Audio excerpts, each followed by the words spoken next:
Welcome to my Farlanders procedural map generation talk. In this presentation, I'll tell you how I did map generation in my indie strategy game Farlanders. I also share small tips and tricks for procedural generation, and also I'll go through my thinking process during design decisions. But first, let me introduce myself. My name is Andriy Bychkovskyi. I'm originally from Ukraine, but for the last 2 years, I've been living in Poland. I have more than 7 years of commercial experience in game development. I work both as an indie game developer and as a programmer in a studio. On the right area, you can see games that I've worked before Farlanders. Before we get to the main part of the talk, let me tell you a little bit about the game itself so that you're in a context. So Farlanders is a turn-based Martian colony building game with terraforming. I started working on this game mostly on my own, but then when I got a budget, I got a small team, and it took more than 3 years to develop the game. That's how the game map looks like in the final game. You can see that the map is tile-based. There are different terrain types. That's how a fully fledged colony looked like. You can see there are like habitable area with houses. There are areas with greenhouses, solar panels, and so on, like typical Martian colony. Here are a few animations from the game. We're like building solar panels, building houses, and so on. The crucial part of the game are terrain types. For example, you can't build on mountains or canyons, so it's like the key thing that we consider during procedural generation. And also, the key mechanic of the game is terraforming. You can see it on the GIF on the right. With the help of terraforming, player can remove mountains or create water tiles or create resources and so on. And also there are underground levels. Eventually, player can get to the underground caves to get even more resources, to get some anomalies, or to get more space for their colony. Okay, done with the introduction. Let's get to the main part of the talk. Usually, such talk starts with something like this, with just flat terrain without anything on it. But I'll start with this screenshot from one of the first prototypes of the game, which I did during Game Jam. And let me show how this kind of map was generated. It was like very, very basic. I did it in like 10-15 minutes. So what I did, I just go through each tile that I have on the map. I generate a random number from 0 to 99. And then, depending on this number, I assign terrain to be wasteland, ground, or mountain. There is a problem with this algorithm because there is a small but still a chance to have a map fully covered with mountains, which will make the game unplayable. So it's better to first calculate the number of terrains that you want to generate and then randomly distribute them on the map. Another thing that I did in this basic generation algorithm is you can see that minerals are like evenly spread on the map. There is like a certain minimum distance between minerals. So to achieve it, I did something like this. I made a list of all of the coordinates where I can spawn minerals, and then in a cycle, I take like a random coordinate from this list, spawn minerals there, and then the key thing is to remove all of the tiles that are in a certain radius from our random spawn coordinate, remove those tiles from our allowed tiles list, so that when we go to the next iteration of the cycle, we won't spawn any more minerals near existing minerals, something like this. So it worked, despite being a very basic algorithm. It served its purpose for the prototype. I've tested game ideas and so on. But as it usually happens in indie game development, ambitions were growing, so I added new mechanics, added new content. More specifically, I added new terrain types like canyons, sand, and so on. Also, I wanted to have like this nice-looking mountain and canyon ranges that would separate some areas and would make players to use terraforms to get through them. Also, I added new buildings, I added new tunnels connectivity system. So overall, the colony needed more space in the map. So I need to somehow achieve it in my generator. So here is like randomized terrain generator version 2. So in it, I go through each terrain that I want to generate. Let's say for our example, we want to generate one mountain somewhere in the map. Again, we take a random spawn location somewhere in the map. And this time we want to make a check.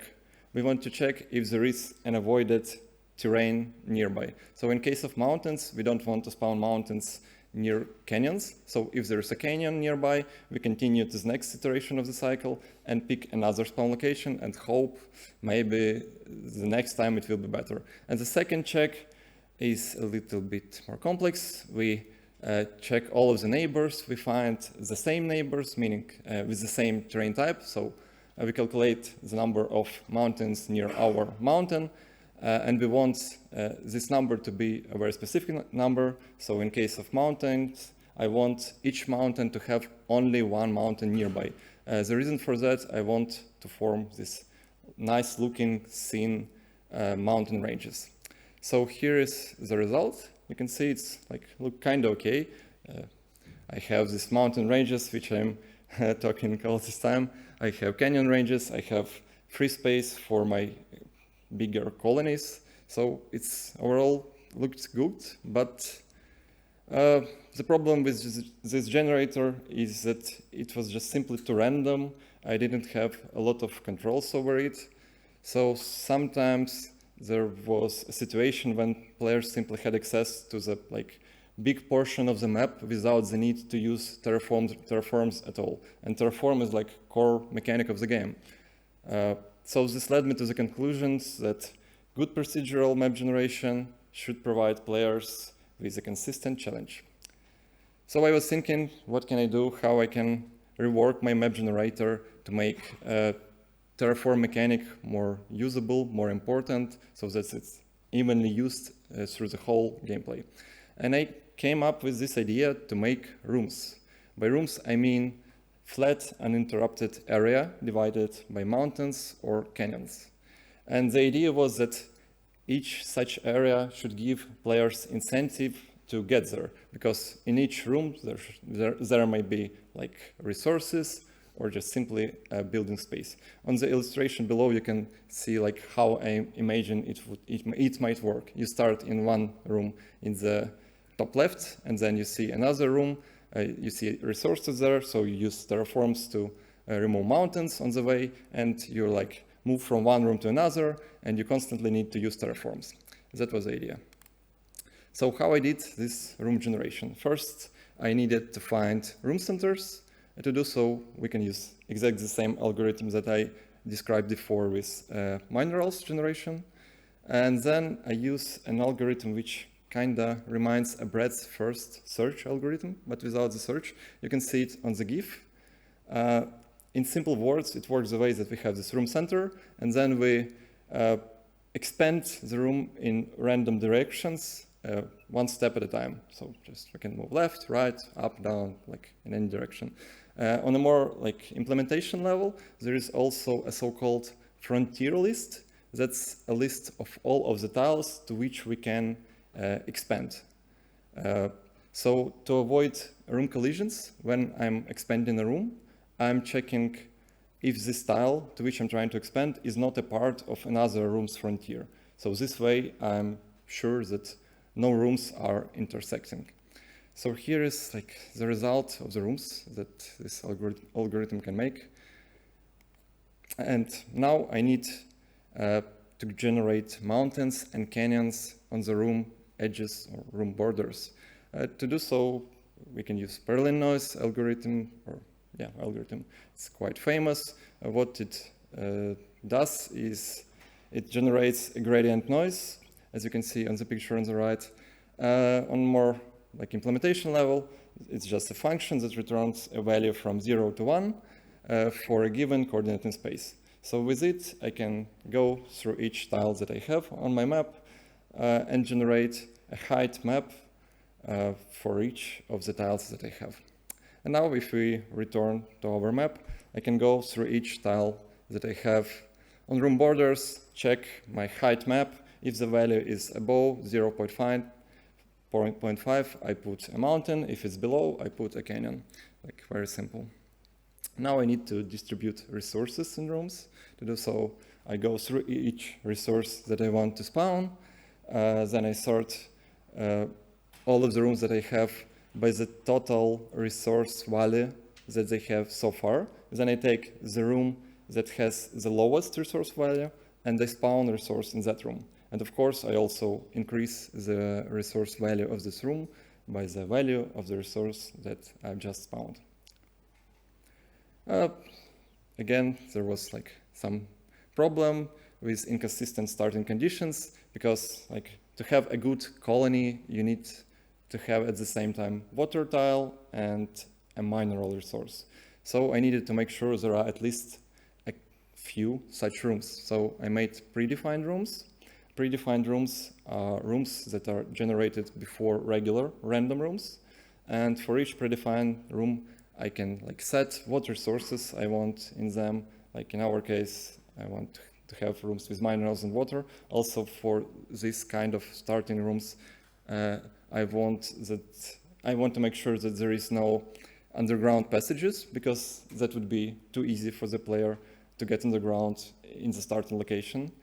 And also, it's a nice feature to add like some special things to the map. For example, in campaign, I had this like abandoned bases or starships, which I can also spawn in these predefined rooms. So here is the result. I outlined 2 of the rooms. Both of them have water and minerals. Now let's get to the underground level part. On the GIF, you can see how it works overall. The player builds an elevator, and then they can get access to the lower part of the map. To keep exploring the caves, you need to use explosives terraform to destroy mountains, and like step by step, you exploring the caves. So to generate caves, I used a similar principle as with the surface. I generated rooms, but also I want to mention that each passage to the upper or lower level is a room center. I did it on purpose to avoid the situation when there might be 2 passages in one room, which wouldn't make a lot of sense. And one of the problems that I had with underground levels arose because of the solid walls. Solid walls are kind of walls which we can't terraform, we can destroy them. So we can imagine a situation when those solid walls are fully surround some of the rooms that we have, making it completely inaccessible for the player. So I had to somehow ensure connectivity underground. To do so, I go through each room and I check if this room is not already connected to the network of rooms that have a passage above. Then I build a path from this room to some nearest room with A-star algorithm. And then I do it until I have every room on this level connected in one network so that I can access from any room to any other room. And then simply, when I'm generating solid walls, I avoid generating them on passes between rooms.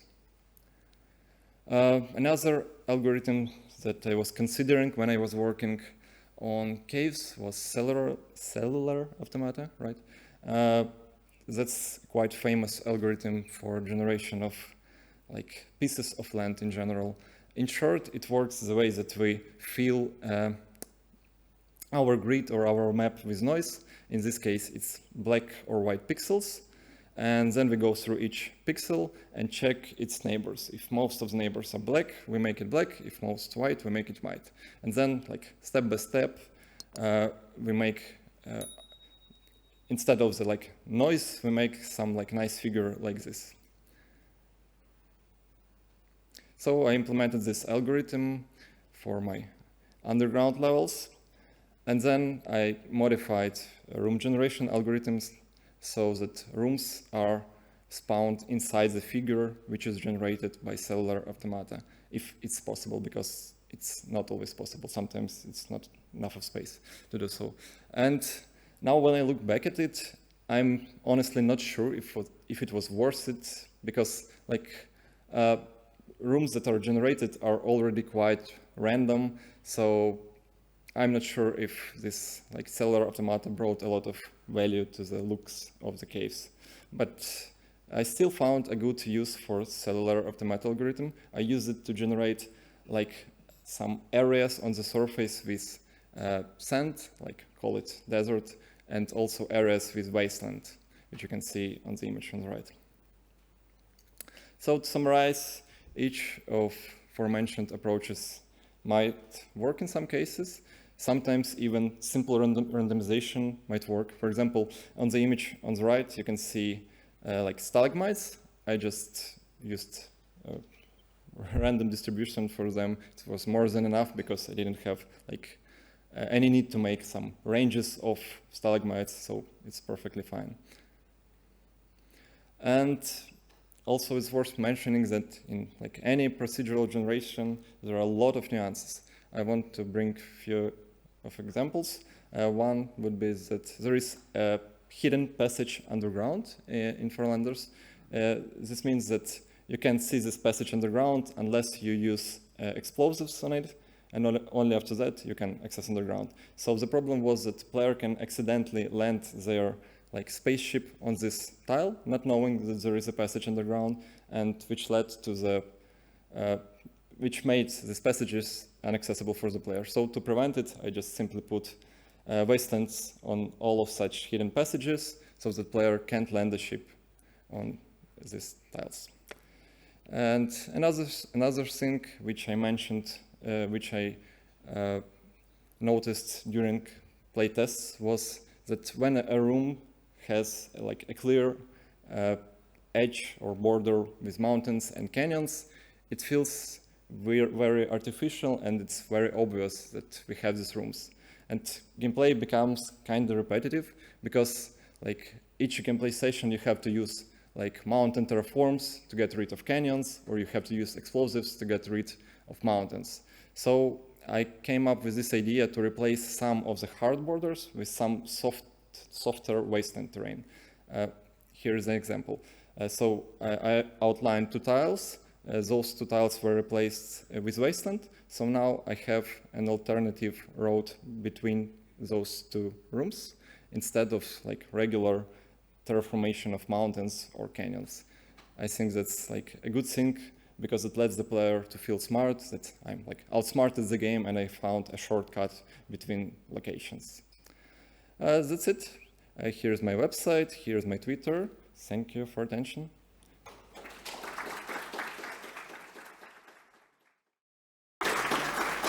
And if you have any questions, I'll try to answer them. Yes, please.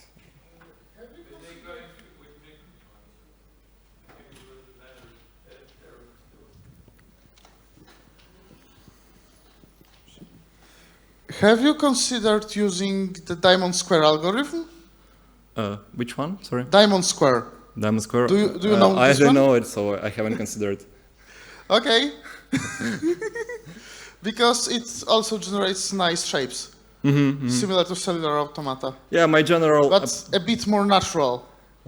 My general approach is I want to make something, then I Google how I can make, like for example, how I can make caves. I found some algorithm, and then I start like tuning it until it works. So yeah. Okay. Yes, please. I have a question about the way that you've incorporated predefined rooms. Have you thought about having the predefined room and bring variety through generating something on top of a predefined room? That's the first question. The other one is, because I'm not sure if I got it, did the underground rooms had the same shape as the ones above the ground? Okay, I'll start from the second question. Yeah, overall, underground room has the same shape. I also haven't mentioned that there are like different sizes of rooms, so it gains some variety, but overall, yeah, the shape is similar, but you won't notice it because when you make a first look on the surface, you can't like see the edge of the room very clearly. If you try to find it, then maybe you'll see it. So I don't think it was a problem. As for the first question about variety in predefined rooms, you mean like putting on top, what do you mean exactly? Like, I mean that you have prepared, let's say, I don't know, 10 predefined rooms, right? yeah.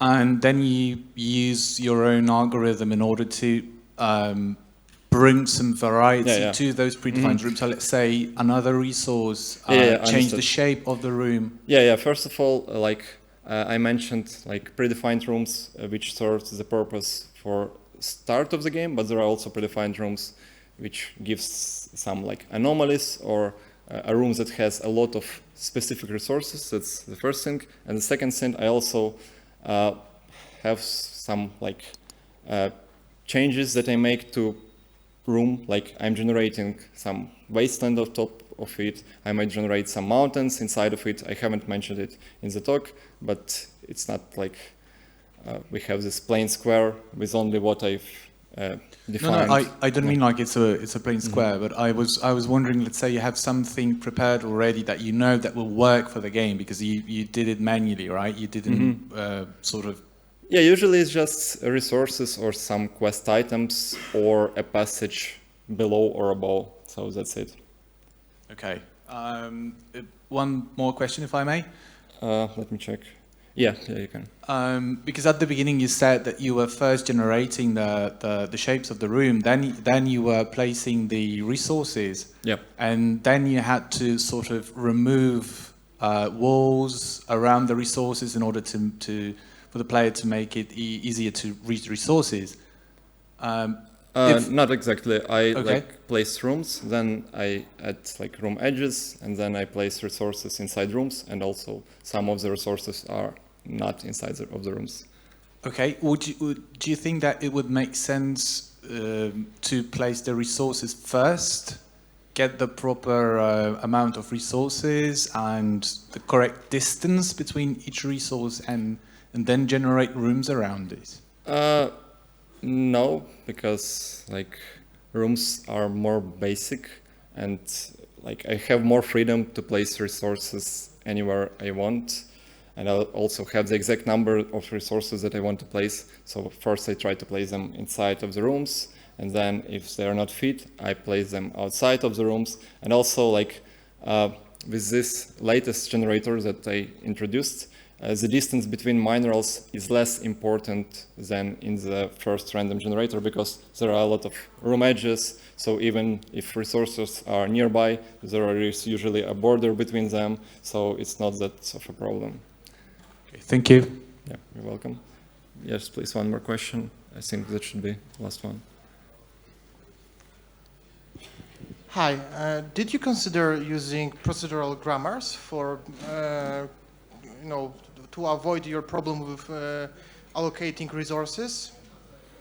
Again, I don't know what is procedural grammar. I think I'm like not really an expert in this topic. Okay, it's like building a sentence and defining rules of building sentences. And you could define rules how to build proper maps and. Yeah, I guess that's the way to. Instead of like setting numbers, you can like.